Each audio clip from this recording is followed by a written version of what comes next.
Mhm. Better put my phones on Do Not Disturb. Hi, Matt. Hey, happy Thursday. Happy 101st day. Happy May Day. Happy the beginning of the second 100 days. That's right. I'm sorry, ma'am? Started with a blast. It did, didn't it? It did, so to speak. All righty. I hear it's beautiful outside. I wouldn't know. Well, you know, we could do these outside. You know, we could. As a matter of fact, we could. Don't tempt me. Lincoln Memorial's closed. It is. And then that beautiful garden atrium area that no one's in at the C Street entrance of this lovely building with a lovely statue. I'm recommending tables and umbrellas and chairs, vitamin D. Be a lot of that. All right, you guys. So thank you all very much for being here. Happy May. May Day celebrated in a very different way in my world than the usual May Day. But yes, thank you everyone for being here. We do have an announcement here at the top as well. And let's get started and then I'll be taking your questions. I won't answer all of them, but I'll be certainly taking them. We're going to try. We're going to try. That's always my effort. All righty. So as President Trump passes 100 days in office, he continues to deliver for the American people.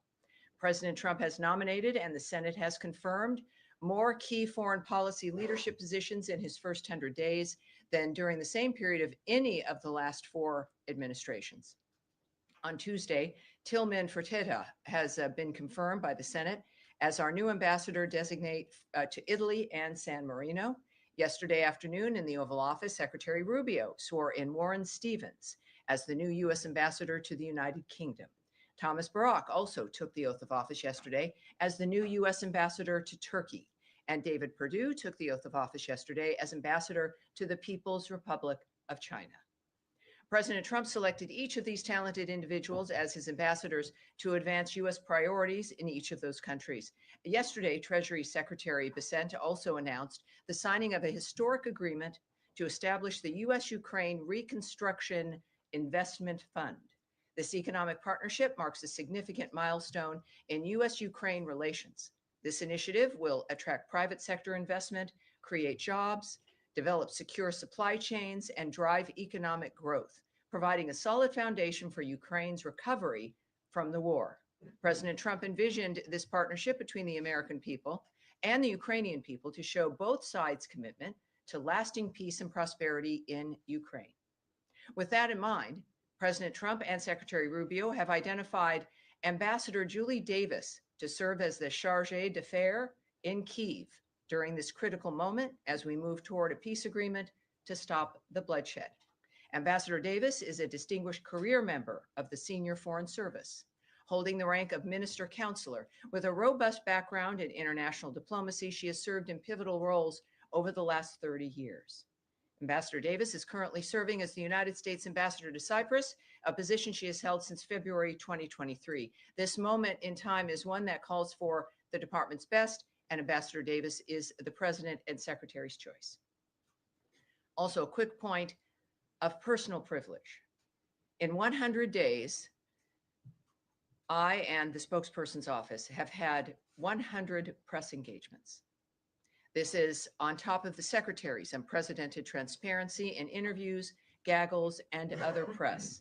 The Trump administration is, as we now can tell, the most transparent administration in history. And this matters because it allows the American people to not just see what's going on, but which they of course deserve, but to be a genuine part of it. It's also a reminder to all of us who is in charge here. The American people tapped President Donald Trump to represent them in this historic endeavor. And with that, I will take as many of your questions as I possibly can. Yes. Do you want to do? Yeah, well, let's do it. We'll talk to Andrea Mitchell. Yes, ma'am. Would the secretary consider a request from the president to replace Mike Walls temporarily or in another fashion, if that is something that the president thinks would be good for the country? Is that something that the secretary would consider? I'm not going to jump ahead of thinking what the secretary might say or do in any context. What we do know is that the president is, in fact, the one who is running this country. It is his leadership and vision that has set the tone and the trajectory and the policy. He has put together a cabinet that understands and operates within a commitment to the nature of the president's vision. And we do know, of course, within all aspects of this, especially with foreign policy, there has been tremendous success in our foreign policy. And of course, it continues. And that is a dynamic that's not going to change, but is a result of President Trump's vision and his day-to-day work in making the situation possible and functional. And of course, I would say certainly with what we've done in 100 days with getting people to the table, the nature of what is happening with the Houthis, the fact that Iran is at the table, it is a tremendously successful foreign policy. And whatever the president decides, it will be successful. Tammy, All right, now, sorry. so we've got a lot of activity down here in the first row. Just read Something that's just come out from the president. Yeah. So All right, great, already- terrific, terrific. the president has just written on Truth Social that Mike Waltz is going to become the new U.S. ambassador to the United Nations. Well, there you Therefore, no go. longer the national security advisor. Fabulous. And in addition to that, he says that in the interim, Secretary of State Marco Rubio will serve as national security advisor while continuing his strong leadership at the State Department. Do you know how long he's going to be serving in both roles? It is clear that I just heard this from you. This is the magic. Well, I have some insights as to the potential of certain things that might happen. But when the president, and this of course is all presidential decisions, right? So I'm with the State Department. It is, as I think would be clear to all of you, you don't want to get ahead of your skis in drawing conclusions or speculating about what may occur. You can have a general sense of what's possible. And then you see that manifest usually. But I think the one thing I've learned is that things don't happen until the president says they're going to happen. So the fact that is, which was obviously Truth Social. Yeah, so that is the miracle of modern technology and the social media. So that is an exciting moment here. I think that, as I know, Secretary Rubio, this is a man who, as I think you all know, has worn several hats from day one in managing the nature of what's happened here at the State Department, at USAID. He's someone who is well known by the president. The president makes perfect assessments about who would implement his agenda. And in this case, he's chosen certainly the secretary and Mr. Waltz to facilitate his agenda moving forward. Not entirely surprising, I have to say, and good news for the American people. You said you had some insights that this might happen. Could you just I elaborate think on that a little bit? No, I can't. But thanks for asking. Do you have any? How from the insights that you do have, knowing the secretary Sure. and knowing this building, how do you see this working? And what advantages do you see with Secretary Rubio's experience in this new role? Mhm. Well, and also his experience certainly in the Senate for so long. He knows everyone in the city. He knows how the city and how the departments, how the government works. He has a great connection, certainly as a senator, with his constituents here in this building, with the people who work in this building, and with the American people now as they get to know him. So his experience also, really, we've seen him be at the White House several times a week. His close working relationship day to day with the president happens for a reason, because they work well together. They clearly have been in an environment where they've gotten to know each other very well. And we've seen the secretary operate we have to admit, these last 100 days, it's like hanging on to a freaking bullet train. I mean, it is a fast dynamic with people who have a journey that is set with a goal that has been determined. And it's staffed with men and women who understand what the agenda is and how to get it done. Now, this is obviously the president knows everybody in his cabinet, and all those cabinet members have staffs. And every department has people that he gets to know and that make a difference in how the departments work. So when we think about how is Secretary Rubio going to do this, well, it's like, how does President Trump run the United States? You have people around you. It's not just you, right? These aren't single individuals working every day and you pulling the levers. It's about managing people. It's about assigning people to the right roles, as the president has just done. And if anybody can do it, certainly with the secretaries, I've gotten to know him, it will be Marco Rubio. So, Tammy, All right, now, were you finished in the sense of? When you get to this, I did want to ask you about the hoodies, because Secretary Hegseth had a very sharply He did. So worded let's do this. Are you warning. going to continue on this line? No, We're going to move on. All right. So we've done 3 and 4, and I know. Look, this is and you are going to be all writing stories. I'm going to be fascinated to read. But I think that's pretty much as I can say about the nature of what's going to happen from this point forward today. And so let's go ahead with Andrea and see what else. The Houthis. Presumably, Deputy Secretary Lando would step up to the daily management here at state. Is this a temporary? The Secretary Rubio is a very involved, energetic man. Many of you have traveled with him. You see what he's capable of. The American people have seen it. And there's been no point where there is a question about whether or not he could do something or how is he going to manage it. So there's no question about that. But he's not a man who does things in a partial way. And he would not have accepted an assignment if he didn't think he could do it. And he's, of course, working both. With that said, I can tell you that the other leadership in this building, as a newbie to politics, are remarkable. And certainly Deputy Secretary Christopher Landau, never met him, never knew him. And he chairs certain meetings. You see him in the hallway. This is a man with an extraordinary experience, cares about the individual, has a terrific sense of humor. It asks all kinds of questions and is one of the most transparent people I've met. He's also very, very good at his job with the diplomatic aspect and moving policy forward. He's a remarkable person. And I think you will, whatever had happened today, you would see more of him. And there's dozens of people in a framework of leadership in this building that have made me comfortable to accept this job, to be in this job, to speak to you in this manner. And the Deputy Secretary is one of them, but there are dozens of others as well Do who you see this I as have a faith in. Kissinger model, who is the only other president that I know of who has done both State Department and. Well, I guess we're going to have another one. All righty. Now, Matt, let's go. No, wait. Just All right, if let, you might- let them go. Oh. Because I don't. not have anything to say. Based on the insight that you have, do you have any indication when Secretary would have received the call from the president this morning, last night? No, I anything? can't reveal the nature of the details of any exchanges like that. All right. So now, yes, back to you in a moment.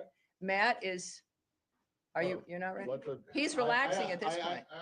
All right, that's fine. That helps me know where we need to go. Yes, go ahead, dear. Can you help us understand why this reshuffle is happening, or what it says about the administration's policy priorities that these moves are taking place? I think what it says is what his first term said to people is this is a man who is very active, day to day, involved, knows what he wants to accomplish. Things also sometimes change. I'm not going to guess at the decisions President Trump makes. What we do know is the results of those decisions. And I've said a few times in this room, as people try to look at the minutia of necessarily the why or how many of one thing or a piece of gossip in a newspaper, that what really matters is the end result and what gets delivered. And I think that it is for all of us, whether it's any kind of business, is being able to be flexible in a dynamic, in a moment when you feel the need to be flexible. Clearly, this is the president's decision, and he made it for a reason, and I trust him, and the American people will see the results. All right. Yeah, go ahead, please. Now, right after him now, we'll continue, sir. Go ahead. God. Go ahead. Thanks so much. Well, in light of your topper on Ukraine mineral steel, I have two Yes. questions. May I please get your response to Russian reaction? As you know, Medvedev criticized the president for a deal and called Ukraine, quote unquote, a nation that will soon disappear. I'm not going to comment on that particular remark. What we do know from this deal and what the president has said and what has been made clear now in this arrangement is that it cements a partnership, an economic partnership between the United States and Ukraine. And it is something that also speaks to the nature of how Ukraine will rebuild after this catastrophe. It is a terrific deal. I think that it is, and again, it's the U.S. Ukraine Reconstruction Investment Fund, and it involves much more than just the critical minerals. And I think some of the, certainly what I think Ukraine understands and what we intend is that this is not just a financial arrangement. This is a bonding between two countries that will make a difference for a nation, certainly in Ukraine's situation where they have a friend and the rest of the world will notice that when you have a friend like the United States and when we are in business with you and in your nation, it creates a stronger national security for everyone involved. And certainly in this case, when it comes to the profits that are generated, that is then reinvested into Ukraine for the rebuilding dynamic that is going to obviously have to happen. It's a time where, as the secretaries noted just a few days ago, as I mentioned to you, as a matter of fact, on Tuesday, that it's time for both of the nations involved in this conflict to come up with concrete proposals about how this conflict ends. And this relationship now with Ukraine reinforces the commitment of the United States to that nation. It's for the world, it's better off. It also reminds the American people and the world that support of another country can take many forms and that national security can be reinforced in many different ways. And that's what this arrangement accomplishes. And on that line, Tammy, the president last week was explicitly clear when he posted out, a clear message to Putin saying, Vladimir, stop. Is there any disappointment on your end that Vladimir has not stopped? Well, this is, again, why the president is the president. The American people wanted Donald Trump in office. He has shown, certainly in his first term, that he is willing and capable of taking the action that's necessary to achieve his goals. He has done more than one would expect on the issue of diplomacy because he truly believes that people can come to a decision here to stop carnage and a meat grinder in that area, and for the world and for the American people to see what that outreach has been and how certain people have responded, which then clearly informs the president and those who work with him, including Secretary Rubio, about the decisions that they need to make.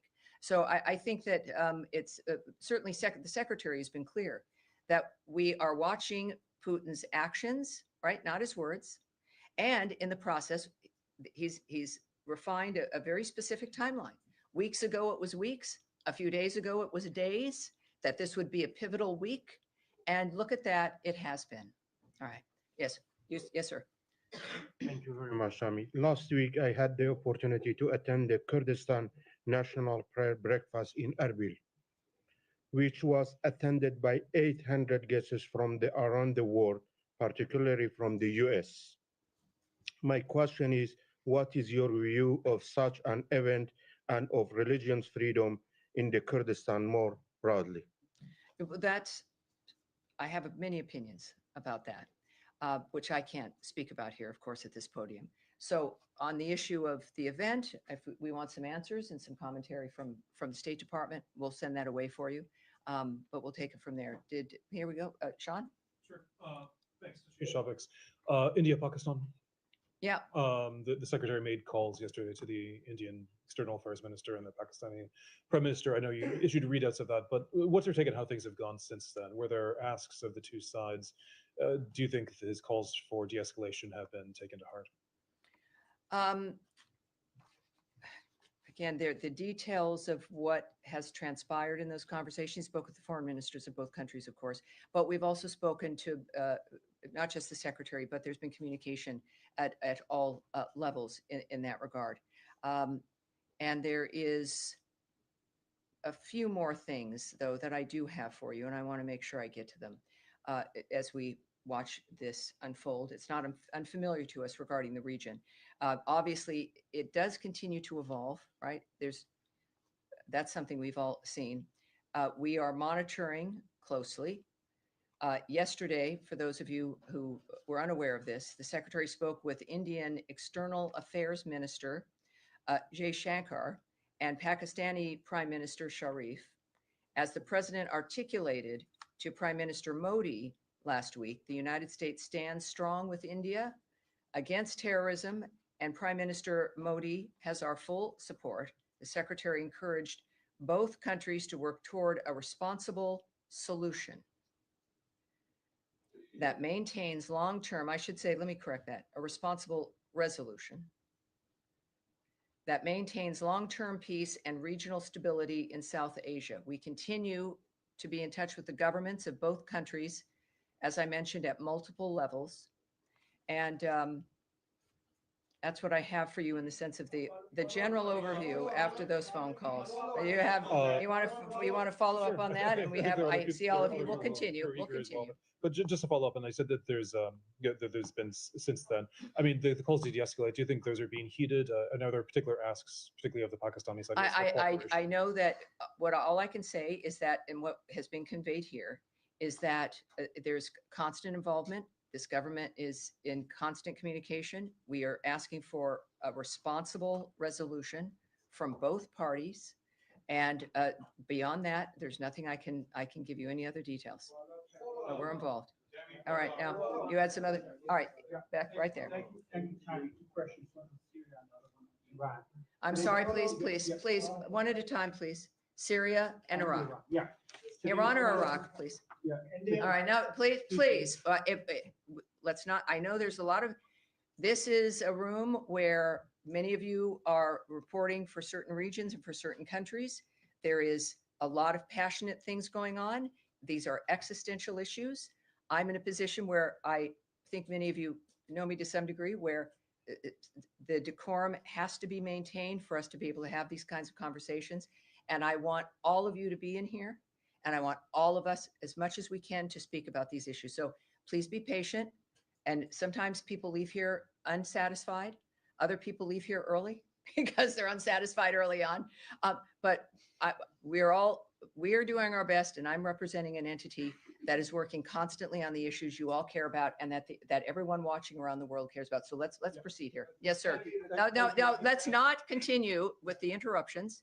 For the sake of your colleagues, let's take some time and allow your colleagues to participate here. Thank you. Go ahead. Yeah, thank you so much, Tammy. Let's start with Iran. Today, the Omani foreign minister announced that the fourth round of the indirect talks with Iran has been postponed. Can you confirm that it's postponed or it's canceled? And then what do you have to share on this with us? And the second one, do you have any reactions about the sectarian violence against the Syrian Jewish population, with 2 days of deadly clashes near Damascus? Has left over 100. I can speak to both of those. This is what I can say about Iran, is that the United States was never confirmed to be participating in a fourth round of talks with Iran, which people had believed were Saturday in Rome, despite what there had been some reports.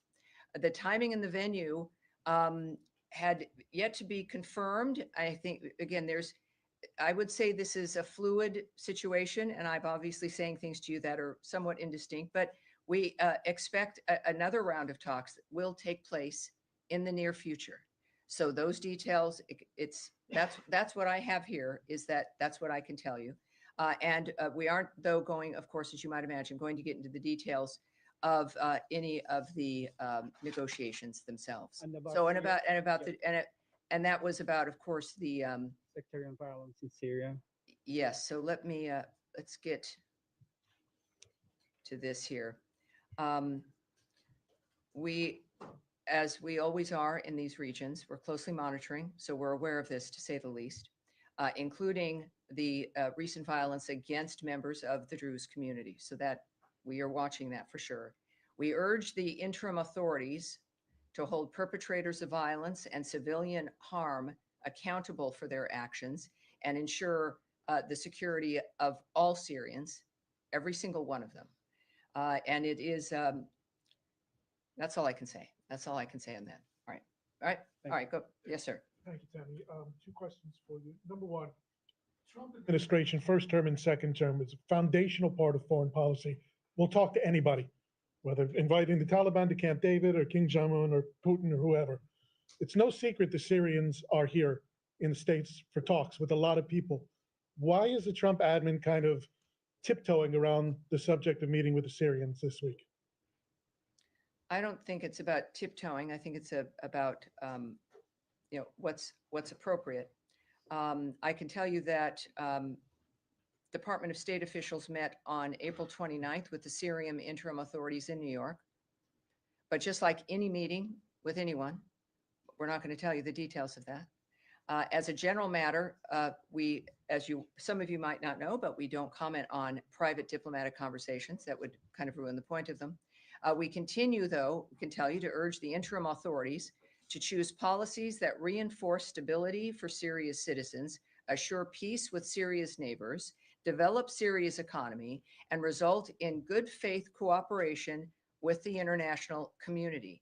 And any future normalization of relations or lifting of sanctions, as an example, which we are asked a lot at this podium, will depend on the interim authorities' actions and positive response to the specific confidence-building measures we have communicated.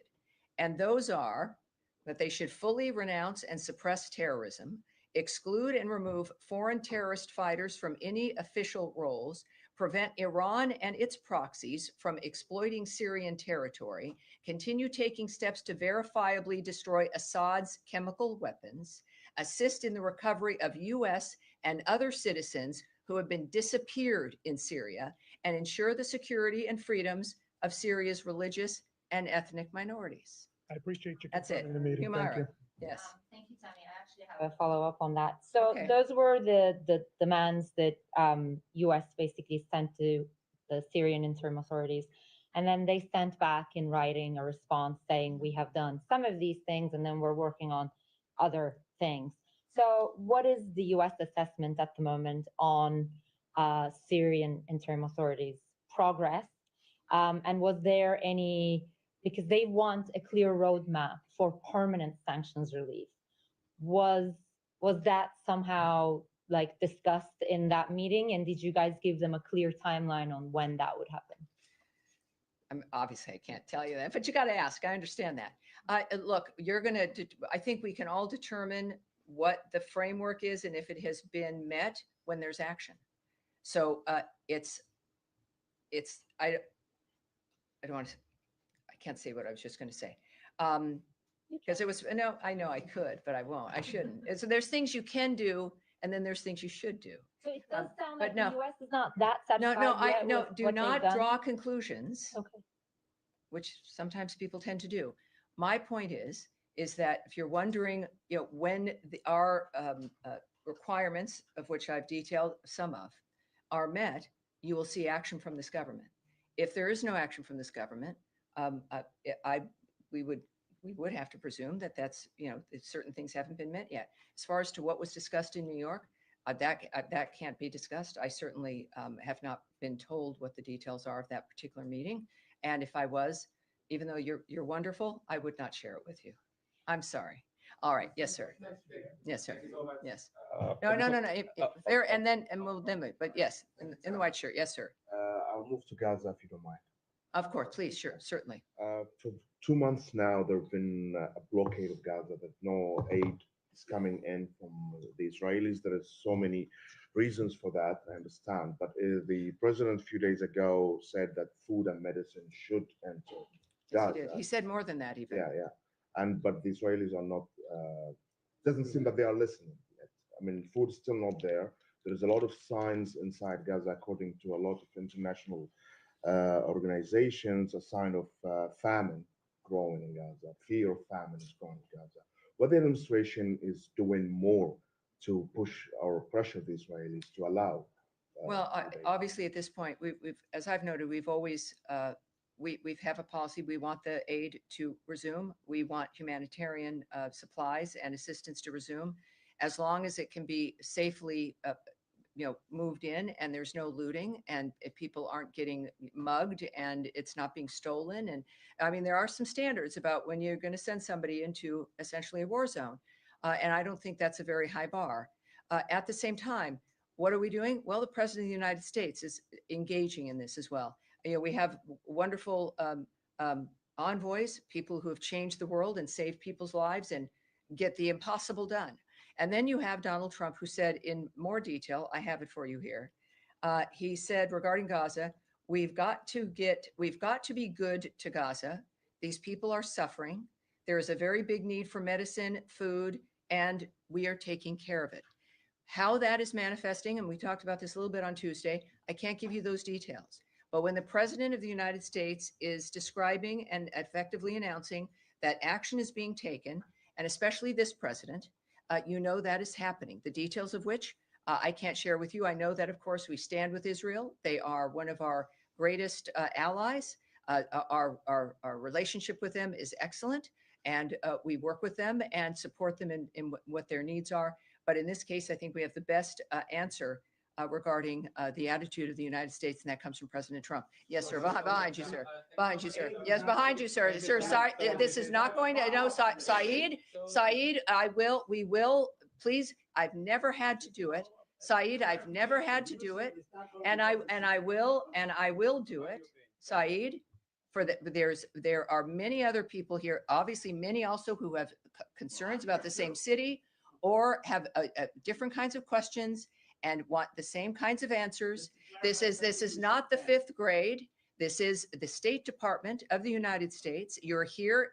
It is a privilege. I like Saeed. I see you during the gaggles and every day, and I like you very much. And I understand your passion.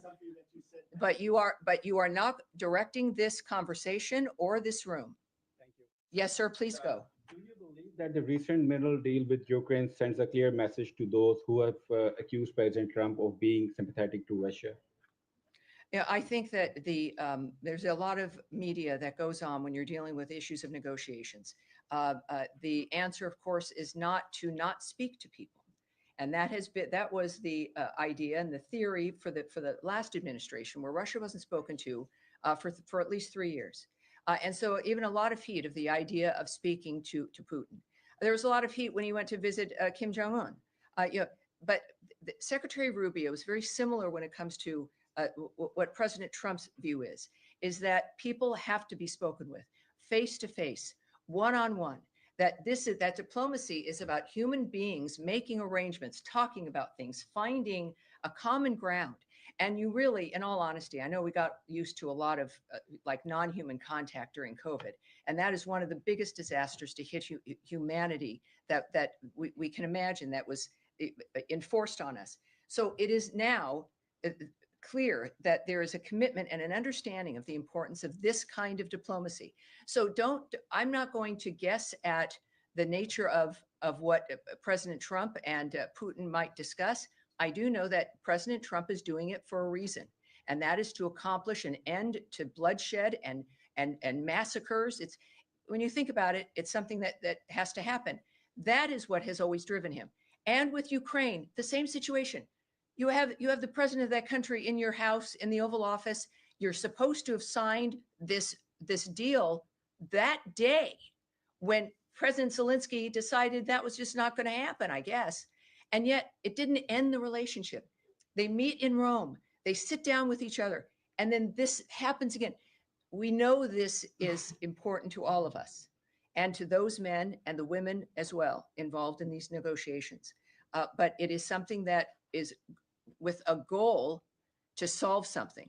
And it's, I don't think we should look at the minerals deal as a statement about Russia, or if you talk to Putin on the phone, it's not a statement about something else.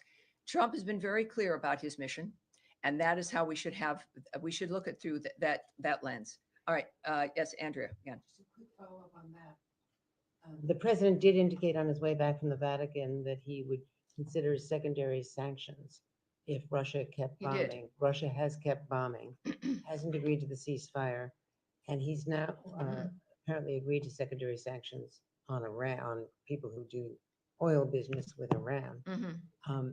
Is he considering secondary sanctions on Russia? Well, we know again that he's stated his willingness to do that. About the nature of, clearly we're not removing any sanctions that currently exist. The president wants in every action that we've taken as a nation to do it diplomatically. That he want clearly because of the the commitment to it, and yet he knows also that there's another part of the world, a whole globe that needs some attention. And the secretary has also made it very clear that while our style will change, the methodology of how we contribute to this will change in that we will not be the mediators. That is what I mentioned on Tuesday, and the nature of how this would change is we certainly were still committed to it and will help and do what we can, but we are not going to fly around the world at the drop of a hat to mediate meetings. That it is now between the two parties, and now is the time that they need to present and develop concrete ideas about how this conflict is going to end. It's going to be up to them. Yes, Eric. Eric? Yes, excuse me. Yes, Tammy, thank you. I wanted to ask, so many times in here we're asking about the day-to-day things, but since we just passed 100 days of the administration, if you could describe kind of writ large what you think the biggest accomplishments of the administration have been on the Russia and Israel fronts, and also what you see as the biggest challenges at this point. Well, I think it's very simple. It's the fact that the parties are talking. In every single dynamic, the parties are talking. And that is an accomplishment no one else has been able to do.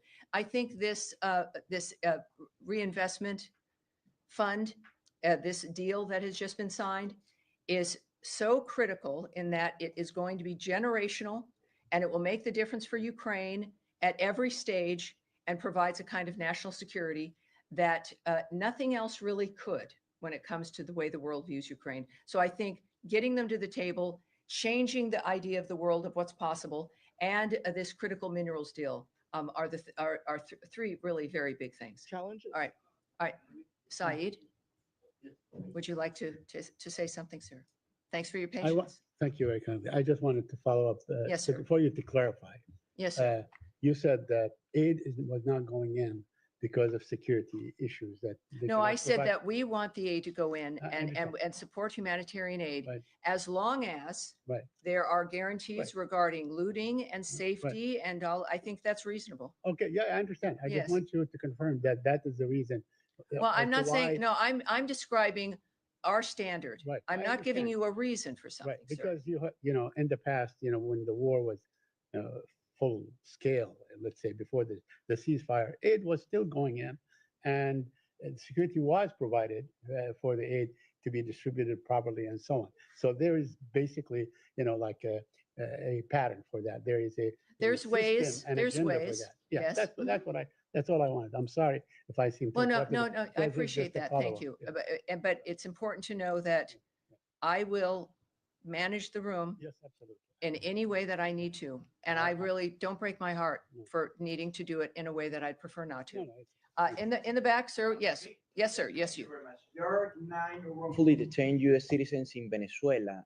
Their families are asking for engagement, or at least that the administration do something to get them back. Is it true that Special Envoy Claver Caroni is engaging directly with the Maduro regime for some kind of exchange, maybe Venezuelans in El Salvador for these 9 U.S. citizens, or what is the engagement? Well, I cannot speak on any alleged or real diplomatic efforts of what's happening, and certainly not just that situation, but any other situation either. Yes, dear. Mention. Yesterday, the secretary, he said, quote, the first 100 days of the 47th presidency, 47 wrongfully detained Americans have been returned to the United States thanks to the president's leadership. I just wanted to ask whether he was aware that wrongful detention is a specific determination made by the State Department, and that it involves looking at the criteria within the Robert Levinson Act to determine whether a case of an American detained abroad is wrongful detention, or whether that term, wrongful detention, has now changed under this administration to encompass a bigger group of Americans detained abroad, even if they don't fit that criteria. Well, I believe he has a tweet out that refers to 47 unjustly detained Americans. And so that's what I'll speak to here. And that is, of course, a correct number. It will be higher, I believe, soon, including in Afghanistan, Russia, and Venezuela through diplomatic efforts. These are huge wins for the United States. And it is because of President Trump's leadership. What we can also tell you, I think this happened, was it yesterday, I believe? I'm pleased to report that President Trump has secured the release of another U.S. citizen, Yoris Zankovich from Belarus.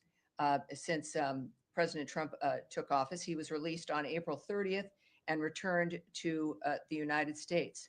We want to thank, of course, the government of Lithuania, who remain incredible allies and who have offered critical support to our efforts these past few months to bring more Americans home. All right, thank you. And yes, sir.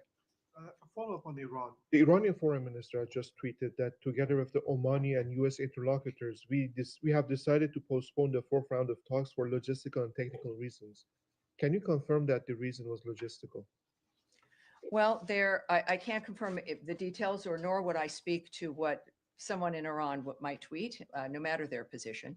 But again, I said earlier, and I'll repeat it, that the United States was never confirmed to participate in a fourth round of talks anywhere. The timing and venue, there could be one in that it would take place in the near future, but we won't discuss the where or the when. So it's what the Russians would say, or what the Iranians might say, or anyone who would tweet is, of course, not something I can speak to. But I can tell you that from what our people say and what our envoy says, is that I guess something would take place in the near future. And as soon as we have those details, we'll let you know. And it's a very big day. That is going to be it for me. Thank you, everyone. It's a beautiful day outside. And thank you. It got very saucy in here. And I want to thank everyone for caring about their region and their issues. And I appreciate everyone behaving as much as they possibly could. Thank you.